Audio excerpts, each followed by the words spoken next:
लोकसभा चुनाव करीब हैं, ऐसे में हर दिन कोई ना कोई बड़ी सियासी हलचल देखने को मिल रही है। लेकिन उससे ठीक पहले राज्यसभा चुनाव भी होने हैं। 15 राज्यों की 56 राज्यसभा सीटों के लिए 27 फरवरी को वोटिंग होनी है। राज्यसभा चुनाव को लेकर कांग्रेस की तरफ से एक बड़ी खबर सामने आई है। खबर यह है कि तेलंगाना के नए सीएम रेवंत रेड्डी ने प्रेस कॉन्फ्रेंस कर एक बड़ा ऐलान किया है। उन्होंने सोनिया गांधी के लिए तेलंगाना से चुनाव लड़ने का प्रस्ताव रखा है। रेवंत रेड्डी के मुताबिक अगर सोनिया गांधी राज्यसभा चुनाव तेलंगाना से लड़ती हैं तो उन्हें कोई परेशानी नहीं उठानी पड़ेगी, सिर्फ पार्टी के विधायकों को ही मतदान करना है। और पूरे विधानसभा में कांग्रेस के पास पूरी पावर होने की वजह से वो आसानी से चुनाव जीत भी जाएंगी। इससे पहले कयास लगाए जा रहे थे कि सोनिया की सेहत और उम्र को देखते हुए वो शरद पवार की तरह ही राज्यसभा में जा सकती हैं, लेकिन हिमाचल प्रदेश से। कुछ समय पहले भी तेलंगाना कांग्रेस ने सोनिया गांधी को लेकर प्रस्ताव पारित किया था कि वो तेलंगाना से चुनाव लड़े। सोनिया गांधी फिलहाल रायबरेली से लोकसभा सांसद हैं। रेवंत सोनिया के सामने राज्यसभा चुनाव लड़ने का प्रस्ताव रखने से पहले 26 जनवरी से तेलंगाना में चुनाव कैंपेन शुरू कर चुके हैं।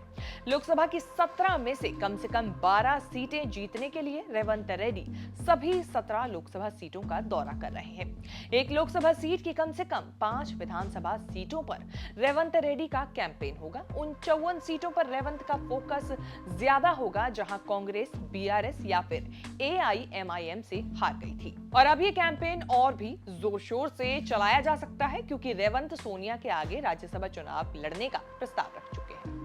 इससे पहले प्रियंका गांधी को लेकर भी राज्यसभा चुनाव लड़ने की बात सामने आ रही थी। बड़ी चर्चा ये शुरू हुई थी कि प्रियंका गांधी को राज्यसभा भेजा जा सकता है। प्रियंका गांधी ने आज तक कोई चुनाव नहीं लड़ा है।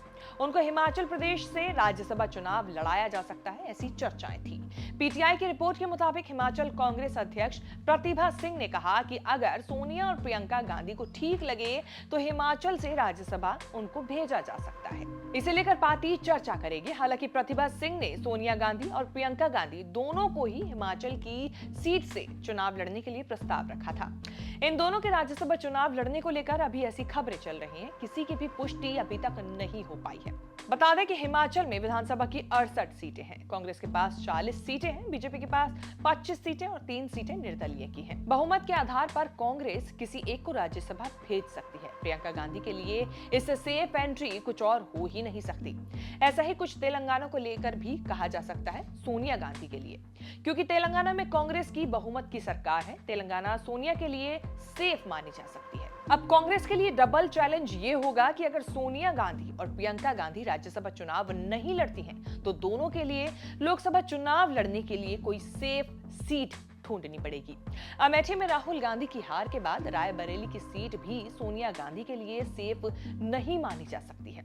अगर सोनिया गांधी और प्रियंका गांधी दोनों लोकसभा चुनाव लड़ेंगी तो दोनों के लिए सेफ सीट ढूंढनी पड़ेगी। अब देखना होगा कि कांग्रेस की तरफ से इस पर आधिकारिक बयान कब तक सामने आ पाता है। आपके हिसाब से प्रियंका गांधी और सोनिया गांधी को क्या कुछ करना चाहिए? जो भी आपकी राय है, कमेंट करके आप अपने सुझाव हमें दे सकते हैं। देश विदेश से जुड़ी बाकी तमाम बड़ी खबरों के साथ अपडेट रहने के लिए आप देखते रहें न्यूज़ तक।